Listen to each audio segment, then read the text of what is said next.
Now, 1 in 5 children apparently want to be an influencer when they grow up, which is interesting after our previous conversation, isn't it? But it's not surprising when you consider the incredible amounts of money that are involved. A new Netflix documentary lifts the lid on a so-called group of kidfluencers. Some of them are earning up to $500,000 a month. Interesting that word success is used, but, I mean, is it success if it starts to mess with your head? And I guess that's the question. I mean, Grace, you're closest to this of all of us. Yeah.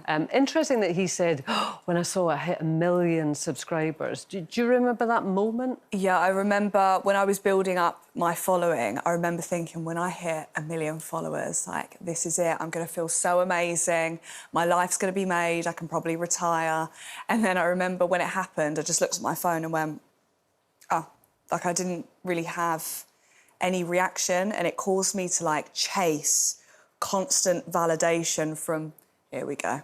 Constant validation elsewhere. Don't look at the eyebrows, please, God.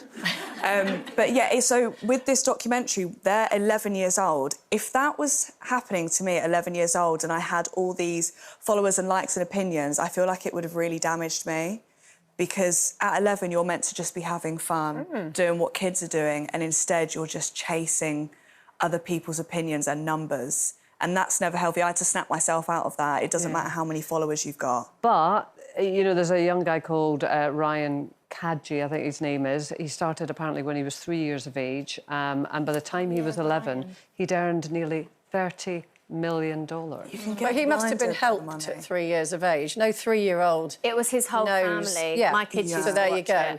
it. Right. Yeah. So that's parental influence going, why don't you... So you're saying that... this? I mean, would you say the money's not worth it, Grace? I think when you first start, you chase the money. I remember when I started getting just insane amounts of money for, like, a 30-second TikTok, I was like, yeah, this is amazing.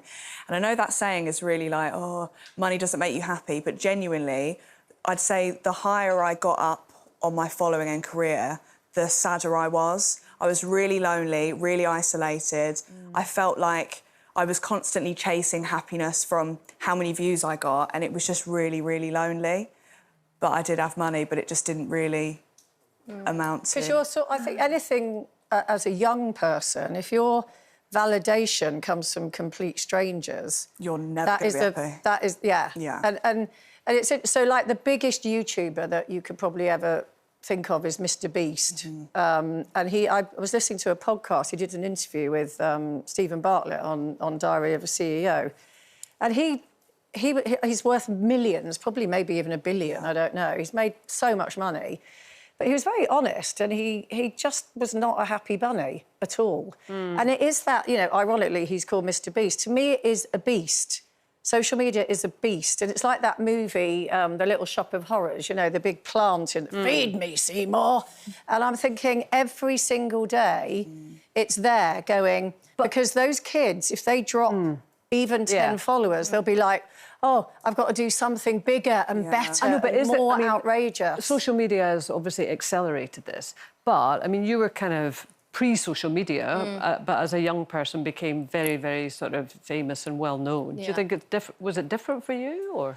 I think it is and it isn't. I think, like, for me, luckily, I didn't know how anyone felt about me, really. You know, I didn't know if anyone was following me or whatever, because I didn't have that feedback. So for me, it was, I didn't have that immediate feedback. So I think I was lucky in that way. So I didn't have that pressure. I also didn't make millions either, so I don't know if that was a blessing or a curse in a way. Maybe it was a blessing.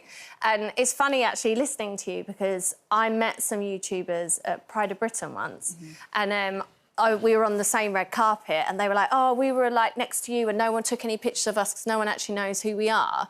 And I said, oh, what do you do? And they told me how many millions of followers they had and stuff like that. And I said to them, oh, see, I'd rather be you. Because for me, on the outside, I looked at it and thought, oh, they're massive, but not everyone really knows who they are. Yeah, so I saw that, I saw that as a good thing. But actually, I suppose for them, like you say, you can visually see how popular or unpopular you are. Whereas I didn't have that. But you still chase, as a kid, I think, you still are chasing that validation all the time of that, like, success. You know, I always, like, my first band finished when I was, like, I don't know, 15. And I remember thinking, God, I've still got the rest of my life to be successful. You have to keep it up now for the rest of your life. And I think that's the thing with being young and in these videos and stuff. You don't understand privacy. It's not important to you as a kid until you get older and you suddenly realise, actually, I don't want people to know those things about me. And it becomes an obsession, I suppose, in that, like, of being popular. I mean, they're almost like the new reality stars. Yeah. Influencers now. I mean, I go at places with my kids and they'll go, and, you know, one's in her 30s and one's in her 20s, and they'll go, that's so-and-so. And I go, who's so-and-so? And they go, he's a YouTuber. And I haven't got a clue who it is. But, you know, I used to read in a primary school until quite recently, and it was mostly little boys, like 10, 11-year-olds. And I used to say to them, what do you want to do when you leave school? And they would, without any exception, either a YouTuber or a gamer. That was it. That's so the new funny thing that they all want to do. Would you advise it, Grace? If I had a kid and they... Well, let's say you had a little brother or sister. Oh, there's no way. Yeah, no way. And I think unless they're like 20 or something, then you sort of maybe have the skills to deal with your emotions. Yeah. Because, yeah, if that happened to me at 11, I don't even know what I would do. Yeah, no way. Wow.